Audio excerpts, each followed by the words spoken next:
Good morning, good afternoon, good evening, whatever time of day you're watching this. Down on a hill today, what we call our hill field for perhaps obvious reasons, and we've got a bit of tidying up to do. We've got a bit of a problem. We have got hundreds of sycamore saplings. These fellas, absolutely hundreds of them. And for anyone who has horses, you'll be aware of something called atypical myopathy.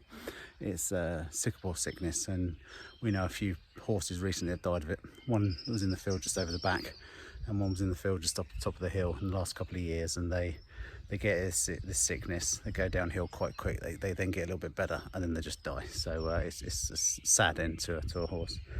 So over the last couple of years, we've noticed more and more sycamore seedling growths.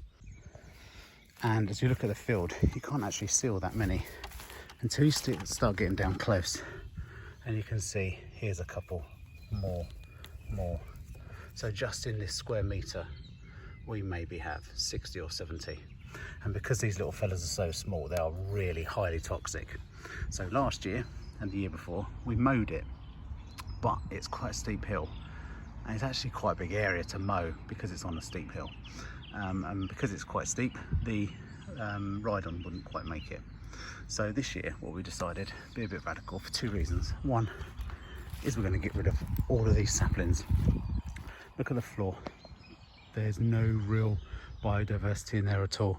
So if we take all these out, plant a new hedge, we can get a better quality land for the bugs and the insects and all sorts. So we made a bit of a start, and already we've maybe taken out, I don't know, 150 or so, and I think I'm about 60% of the way through. So this is what it looks like, where we've taken out a whole load of sycamore saplings. Now the sizes of these range, and we can see just by zooming down into there, we've got some like this fella, where am I? This fella here is probably only about 2 inches. And some of these bigger ones are maybe 5 or 6 inches. So we've taken out quite a few. And today I can do another tank or two in the chainsaw, and then we're going to start burning. Issue number 2, which is a bit of a shame, this is throughout the whole of the UK, is ash dieback. And we've got some lovely big ash trees along the bottom of our field, and they've all died. Now, what we can't do is take down a big ash tree and crash it down through loads of saplings, because it will just get hung up, and then we've got a major problem. So it seems the time is right. We've kept these ash trees as long as we possibly could. Last year we noticed that they're dead now, so it's time to get rid of them this winter. It's been so flipping wet. It's March 24 now. It's been so flipping wet that we've not been able to get down here to do it. So we started our clear out, and then we've got to take these bad boys out. This ivy covered one is maybe 3 feet across at the base. So we're talking about some fairly substantial trees to come out. This one here has been dead a few years, but it's still maybe 18 inches or so across at the base. So big trees. What we can't see actually through here is the other side of the road. There's a little road that runs through just here. The other side of the road is also dead ash trees, and loads of them.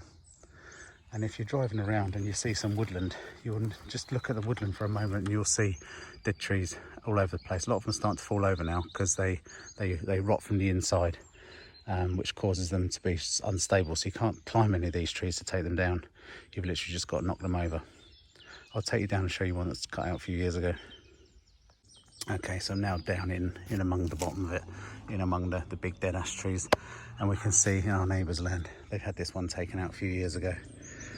I'm not climbing in someone else's property, but that's about maybe 18 inches, 2 foot across, and you can see how the centre of the tree is just completely rotted out. And then we don't need to go too far to find one that's fallen over on our land, and this too is maybe slightly smaller, maybe 14 inches or so. But this has fallen over already and started to chop the top of it up. This will give us free heating for probably a couple of years actually, because there's so much of it to do. Just walking up through the trees, and there's just so many of them. You know, just here, a pair, one there, all half dozen or so there, all different sizes. You know, a little fella like this, it's still good enough to be logged up and burnt on a log burner. Once it's dried out, of course, you want to burn some of this, it's way too wet.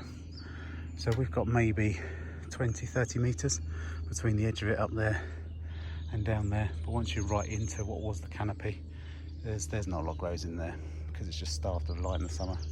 So unfortunately, we've got to take all these fellas out, clean and tidy that boundary up, and then we'll plant a nice hedge. We'll get a mixed hedge in there with blackthorn, blackberry, hazel. Horses love hazel. Probably some hawthorn and that as well. And we'll create a little animal highway from the edge of our boundary, which is 100 meters or so that way, all the way along and up into the woods that are that way. So we've got lots to do, and I'll create as many videos as I can over the next few weeks and months so you can follow along and see what we get up to.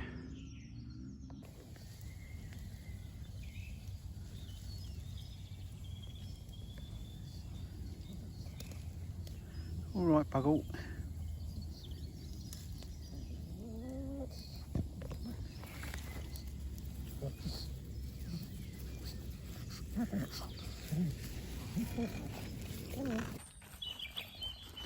So fast forward a weekend or two, and we've been down here and we've had a pretty good tidy up. We're going to do those next year, but what we have managed to do, we've got a few bits on the floor that we still need to burn.